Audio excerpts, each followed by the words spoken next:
Part 1. You will hear Kevin Brown asking for information about renting an apartment through an agency. First, you have some time to look at questions 1 to 5.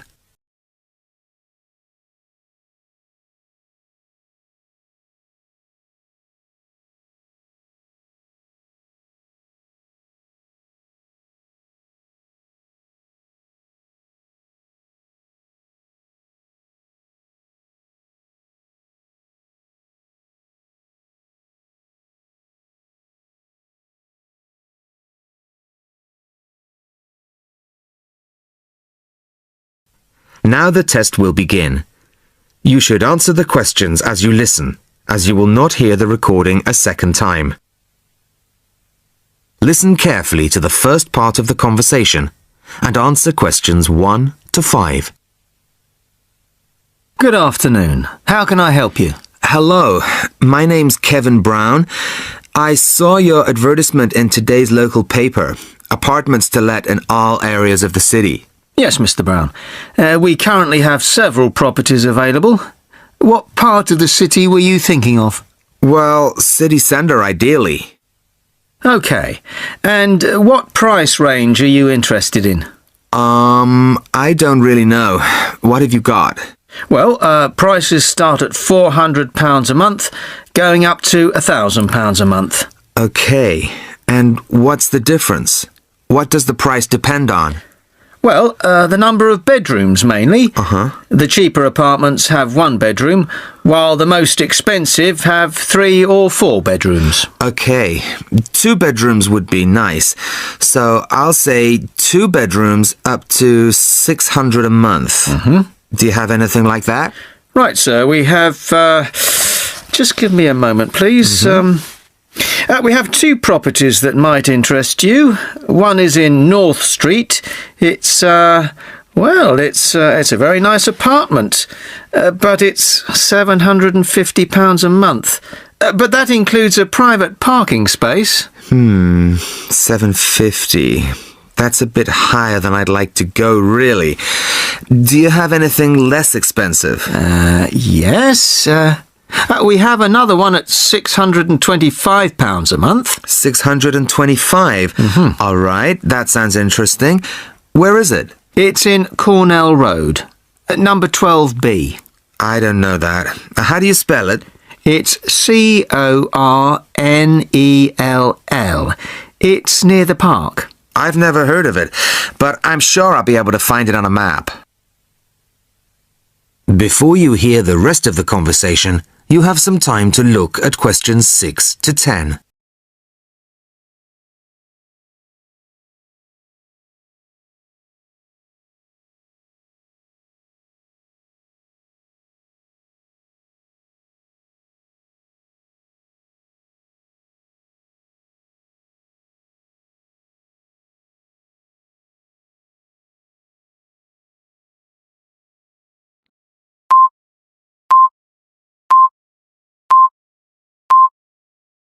Now listen and answer questions 6 to 10.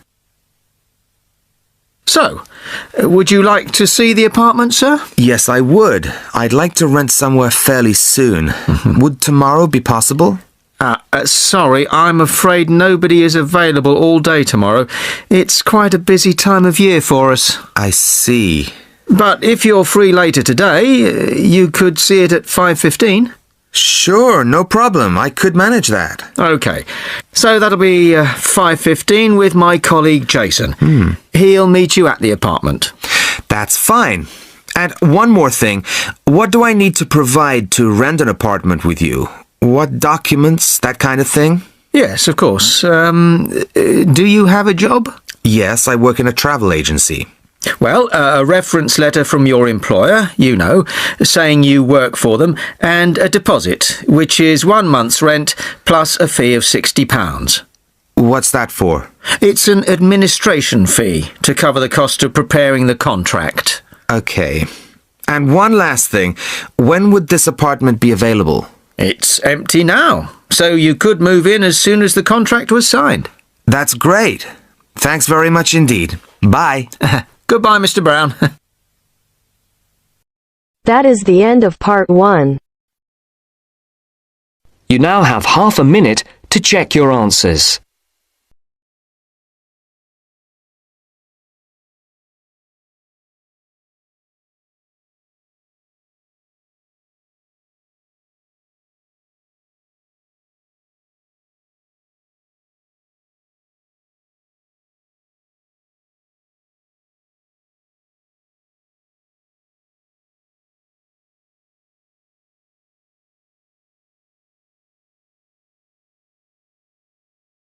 Now turns to part 2.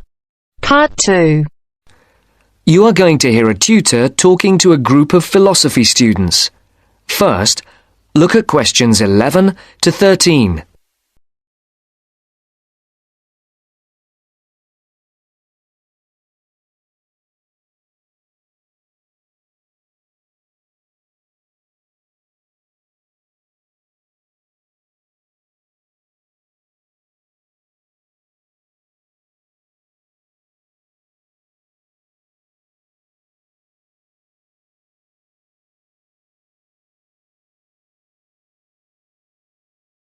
Now listen carefully and answer questions 11 to 13.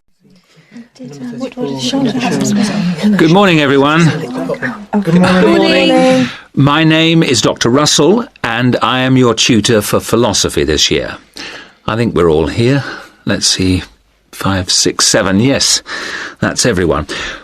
Before we look at the 3 lectures you've had on philosophy this week, I would just like to run through a few things about what you can expect of me as tutor and what in turn we expect of you.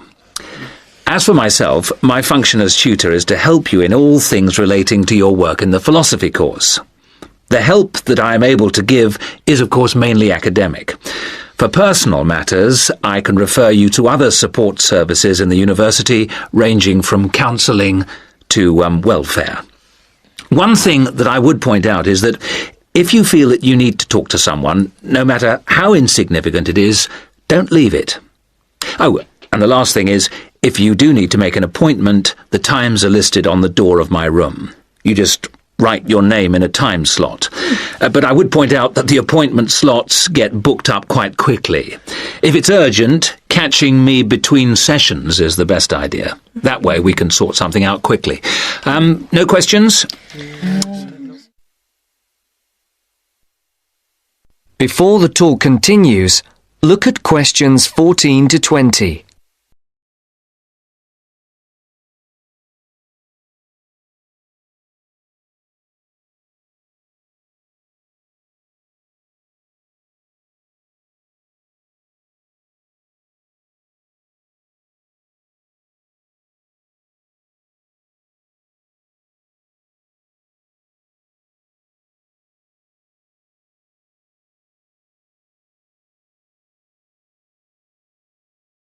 As you listen to the second part of the talk, answer the questions. 14 to 20.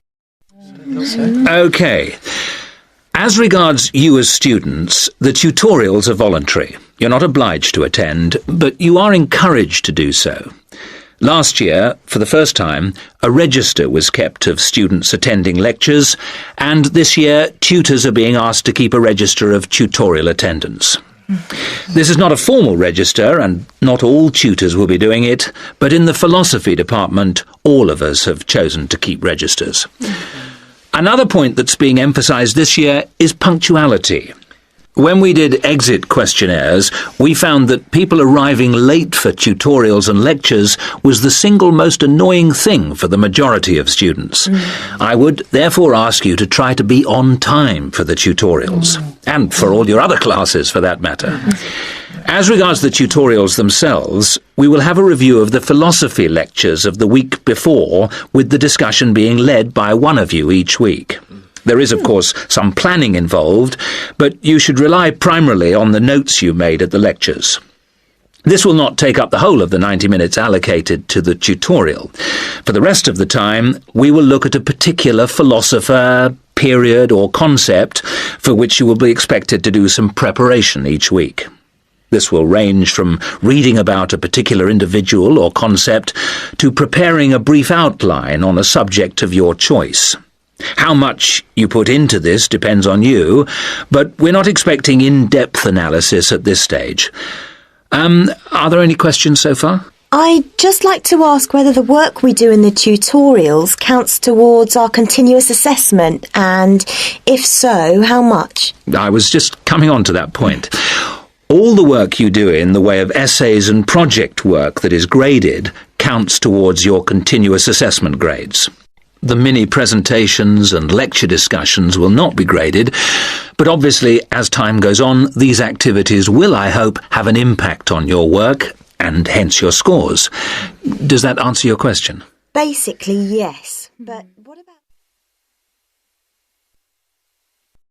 That is the end of part 2. You now have half a minute to check your answers.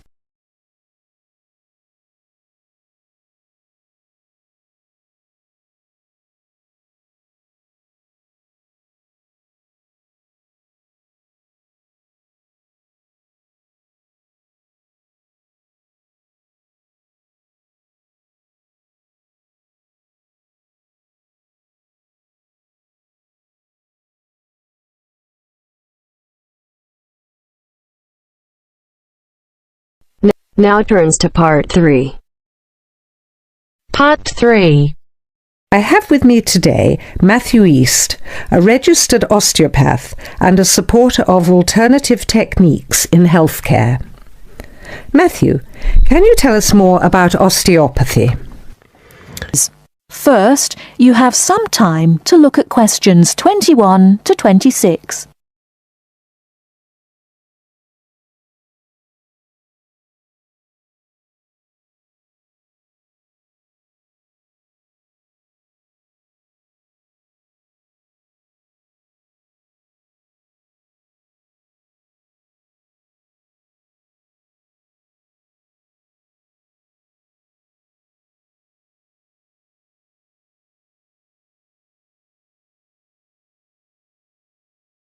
Now listen carefully and answer questions 21 to 26. Over the past 50 years, there have been some radical changes in medicine as it is known in the West.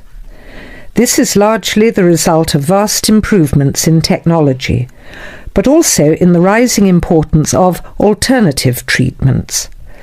I have with me today Matthew East, a registered osteopath and a supporter of alternative techniques in healthcare. Matthew, can you tell us more about osteopathy?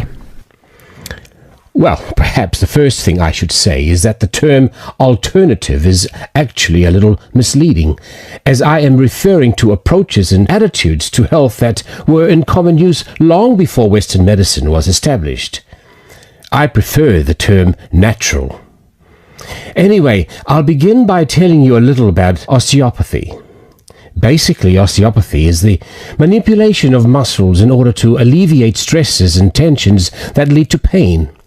Now, unlike Western medicine, osteopathy considers the whole body, not just the affected area, and this is a very important principle of natural remedies.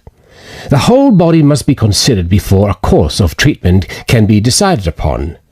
You see, the aim of therapies like osteopathy is not only to repair the body, but also to get the body treating itself. And this does not come from treating the symptoms. To give an example, I recently treated a 2-month-old baby who was screaming all day and was even worse at night. The couple had taken the baby to their doctor, but the only advice they were given was that the baby would grow out of it. However, the real problem stemmed from a difficult birth, which put pressure on the baby's neck. After 10 minutes of gentle manipulation, the pressure was released, and within 20 minutes the baby was quiet and calm for the first time. This was achieved without drugs or operations. Avoiding such invasive methods of treatment highlights another of the differences between Western medicine and a more natural approach. You see, Western medicine often uses surgery in order to find a solution to problems that could have been addressed with simple remedies. A medical approach that looks closely at how essential an operation is before it is performed would offer patients a considerably less stressful method of treatment, not to mention the financial savings. Natural remedies actually amount to about 10% of the cost of our Western course of treatment. Before you hear the rest of the talk, you have some time to look at questions 27 to 30.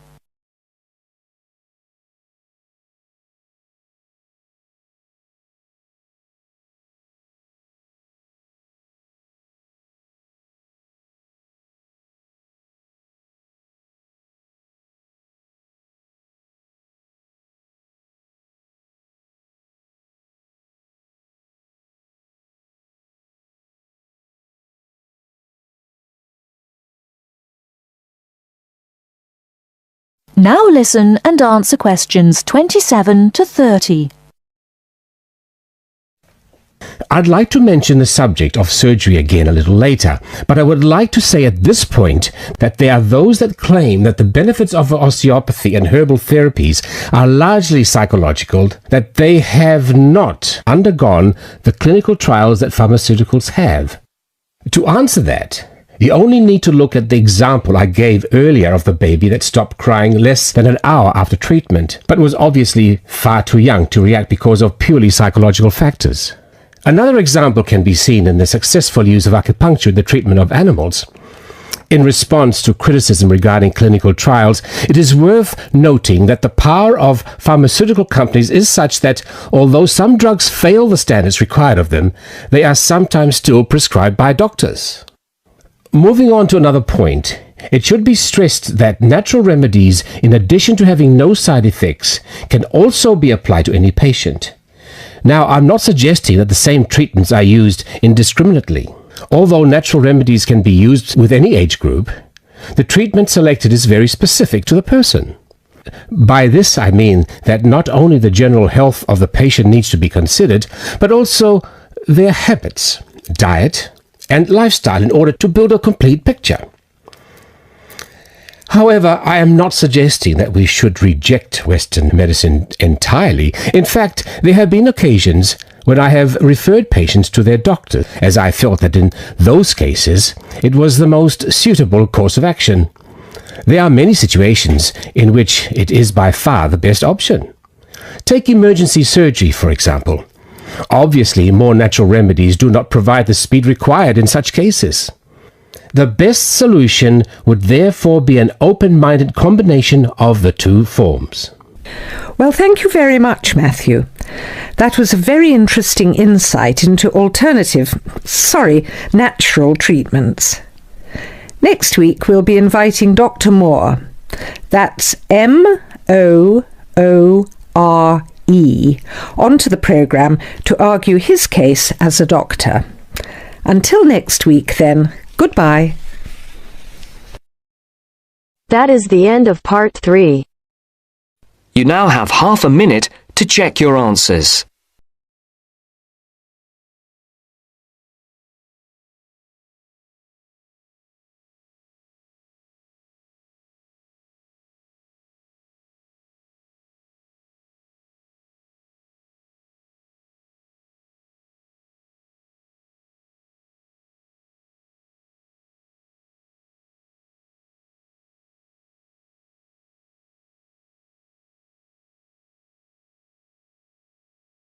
Now turns to part 4.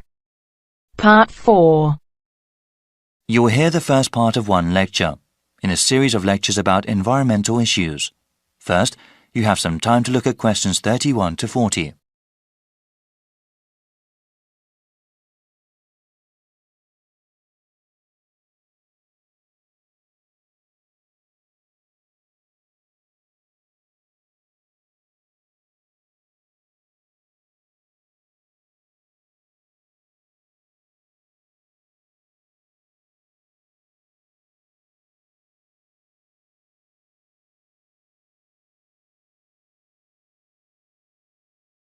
Now listen carefully and answer questions 31 to 40. In this lecture series, we have been looking at the most pressing environmental issues that the world faces. One of those issues global warming, has become very fashionable to talk about in the past decade. Though I'm not trying to diminish its importance as a problem, it must be understood that the effects of an increasingly warm planet will not be seen for many more decades. One problem affecting the lives of people right now is the scarcity of water. The need for fresh water will only increase as the world's population grows, especially in developing countries. In the future, changing weather patterns that come with global warming will only make the problem worse. People need water to drink, cook food, shower and wash clothes. Most of the planet is covered with water, but unfortunately only a tiny percentage of it is fit for human use. Of all the water in the world, less than 3% is fresh water. More than 2/3 of that remaining percentage is locked up in glaciers in Greenland, Antarctica and elsewhere, also unavailable for human use. The water vital for life comes from lakes, rivers, underground aquifers, rain and snow. This surface water, groundwater and precipitation is not disturbed equally across the Earth's surface. For example, Canada, which has about 0.5% of the world's people, contains about 10% of the world's readily available fresh water. Brazil makes up about 3% of the world's population, but within its borders contain nearly 12% of the world's freshwater resources. As the economies of developing countries grow, the need for fresh water also grows. One example of this has to do with the production of meat. In some countries, the demand for beef increases when people earn more money. However, raising cattle is incredibly water-intensive, requiring about 15 tons of water for 1 kilogram of grain-fed beef.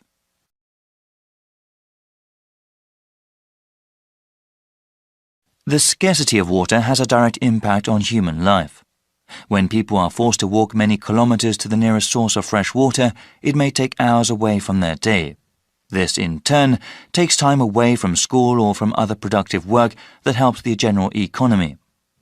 A number of solutions have been proposed to deal with the scarcity of water. Some of them are technological, like the construction of desalination plants. These plants convert brackish salty seawater into water fit for human use. They are very expensive to operate and maintain, though, and cannot meet the world's growing demand for water. Other kinds of solutions involve only a little technology or involve modifying individual people's habits. In a rural part of India, a village facing water shortage started collecting rainwater. A simple system allowed them to save water that fell over a large area and use it during dry periods. In the suburbs that surround the cities of developed countries, house owners are using xeriscaping techniques. The main purpose of xeriscaping, unlike traditional landscaping, is to not use supplemental irrigation. This requires the use of plants, shrubs and trees that are appropriate for the climate. In dry areas, this means planting ones that use less water. In the future, many countries will need to use a variety of these techniques in order to provide enough water for their citizens. Water security will be of utmost importance to those governments, especially in areas that are politically unstable. That is the end of section 4. You now have half a minute to check your answers.